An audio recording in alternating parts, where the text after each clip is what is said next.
দুদিন বিরতির পর আজ বেলা 11টায় বসছে সংসদ অধিবেশন। শনিবার কার্য উপদেষ্টা কমিটির প্রথম সভায় সিদ্ধান্ত হয়েছে রাষ্ট্রপতির ভাষণের উপর 50 ঘণ্টা ধরে হবে আলোচনা। আর এই প্রথম অধিবেশন চলবে 30 এপ্রিল পর্যন্ত। এছাড়া অন্তর্বর্তী সরকারের জারি করা 133টি অধ্যাদেশের বিষয়ে বিশেষ কমিটির কাজ শুরুর বিষয়েও আলোচনা হয়েছে ওই সভায়। এদিকে নির্বাচনের ফল প্রকাশের 30 দিনের মধ্যে সংবিধান সংস্কার পরিষদের সভা আহ্বানের সময়সীমা। সেই হিসেবে সংবিধান সংস্কার পরিষদের সভা আহ্বানের সময় শেষ হচ্ছে আজ। সদস্যবৃন্দ, ত্রয়োদশ জাতীয় সংসদের প্রথম অধিবেশনে গঠন করা হয় কার্য উপদেষ্টা কমিটি। শনিবার সংসদ সচিবালয়ের ক্যাবিনেট রুমে আনুষ্ঠানিক বৈঠকের মধ্য দিয়ে শুরু হয় তার যাত্রা। স্পিকার অবসরপ্রাপ্ত মেজর হাফিজ উদ্দিন আহমেদের নেতৃত্বে সংসদ কমিটির সদস্য, সংসদ নেতা ও প্রধানমন্ত্রী তারেক রহমান বৈঠকে অংশ নেন। বিরোধী দলীয় নেতাসহ 15 সদস্য কমিটি 13 জনই উপস্থিত ছিলেন। অসুস্থতার জন্য উপস্থিত হতে পারেননি বিএনপির জ্যেষ্ঠ নেতা মির্জা আব্বাস ও জামায়াতের নায়েবে আমির আব্দুল্লাহ মোহাম্মদ তাহের। কার্য উপদেষ্টা কমিটির বৈঠকের মূল এজেন্ডা ছিল প্রথম অধিবেশনের মেয়াদকাল নির্ধারণ এবং অধিবেশনে আলোচনার বিষয়বস্তু কি হবে সে বিষয়ে সিদ্ধান্ত নেওয়া। বৈঠক শেষে বেরিয়ে এ বিষয়ে কথা বলেন কমিটির সদস্যরা। এপ্রিলের 30 তারিখ পর্যন্ত চলবে, এটাই সিদ্ধান্ত হয়েছে। এটার উপর যে ইয়েগুলো হয়েছে এগুলো আলোচনা 133টি যে অধ্যাদেশ এগুলো বিষয় আছে।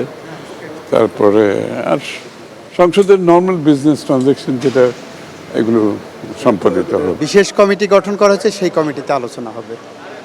আইনগত যে বাধ্যবাধকতা আছে, যে সময় আছে, সেই সময়ের মধ্যে আমরা যথাযথ পদক্ষেপ গ্রহণ করব। তাই এলো ইনোভার, যেন আপনি লাইফে থাকেন রেডি প্রতিদিন। Innova, designed for now. বহুল আলোচিত জুলাই সনদ ও সংবিধান সংস্কার পরিষদ গঠন নিয়ে কোনো আলোচনা হয়েছে কিনা এমন প্রশ্নের জবাবে কথা বলেন বিরোধী দলীয় চিফ হুইপ। সংসদ অধিবেশনের পাশাপাশি সংবিধান সংস্কার পরিষদের অধিবেশনে ডাকার কথা ছিল।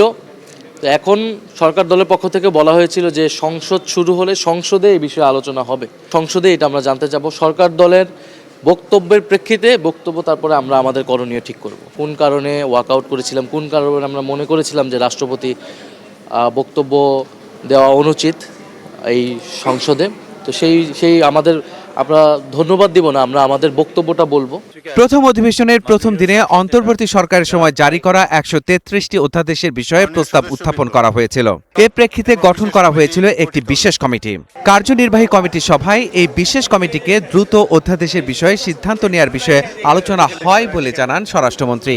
এটা কালকেই প্রস্তাব উত্থাপিত হবে, ল মিনিস্টার উত্থাপন করবেন। তারপরে বিশেষ কমিটিতে এগুলো আলাপ আলোচনার পরে রিপোর্ট আকারে সংসদে পেশ করা হবে, এটাই নিয়ম।